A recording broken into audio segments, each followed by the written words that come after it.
क्या सिर्फ अस्पष्ट एलिगेशंस के बेसिस पर फैमिली मेंबर्स के खिलाफ क्रिमिनल प्रोसिक्यूशन शुरू किया जा सकता है?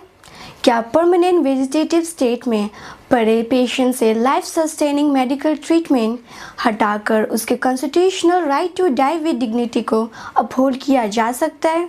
और क्या नागरिक गवर्नमेंट के एक्शंस को चैलेंज कर सकते हैं जब अथॉरिटीज़ अपने लीगल पावर के अंदर काम कर रही हो? इन महत्वपूर्ण कानूनी सवालों को हाल ही में कोर्ट्स के इम्पॉर्टेंट जजमेंट्स के थ्रू एग्जामिन और क्लेरिफाई किया गया है। Govind Singh versus union of India के केस में जो 9 मार्च 2026 को डिसाइड हुआ, अपीलियंट्स ने एक ज़मीन पर अपना ऑनरशिप क्लेम किया था और ट्राई कोर्ट में उनका पहला सक्सेस भी मिला था, लेकिन हाई कोर्ट ने बाद में उस डिसीजन को सेट असाइड कर दिया।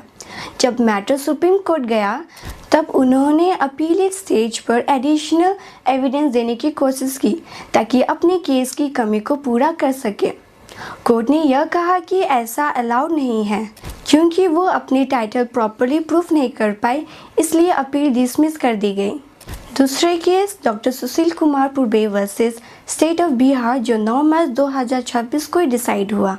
कंप्लेनेंट्स ने एलिगेशन लगाई कि जुलाई 2019 में शादी के बाद हस्बैंड और इन लॉज ने दहेज मांगी, जिसमें BMW कार भी शामिल थी और उसके साथ क्रुएल्टी की।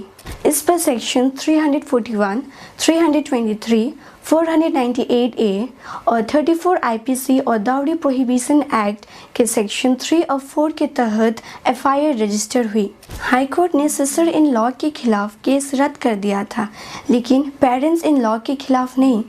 सुप्रीम कोर्ट ने यह कहा कि उनके खिलाफ एलिगेशन अस्पष्ट है और किसी स्पेसिफिक एक्ट के जिक्र नहीं है।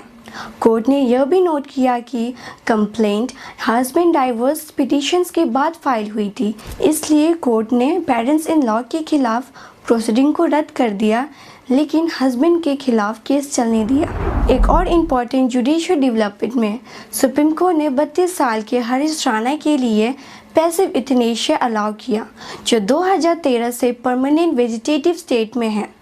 जस्टिस JB पर्दीवाला और जस्टिस KV विश्वनाथन की बेंच ने common cause versus union of India 2018 के गाइडलाइंस को अप्लाई किया और all India institute of medical science में क्लिनिकली दिया जा रहा न्यूट्रिशन धीरे धीरे विड्रॉल करने की परमिशन दी। कोर्ट ने 30 दिन रिकन्सिडरेशंस पीरियड को भी वेव कर दिया। कोर्ट ने यह भी क्लेरिफाई किया कि फीडिंग ट्यूब्स बेसिक केयर नहीं बल्कि मेडिकल ट्रीटमेंट है, इसलिए उनको विड्रॉल किया जा सकता है पेशेंट्स की डिग्निटी को ध्यान रखते हुए। ये जजमेंट इस वीक कोर्ट के कुछ इंपॉर्टेंट लीगल डेवलपमेंट्स को दर्शाते हैं और ऐसे ही लीगल अपडेट्स के लिए लॉ टाइम्स के साथ जुड़े रहिए। धन्यवाद।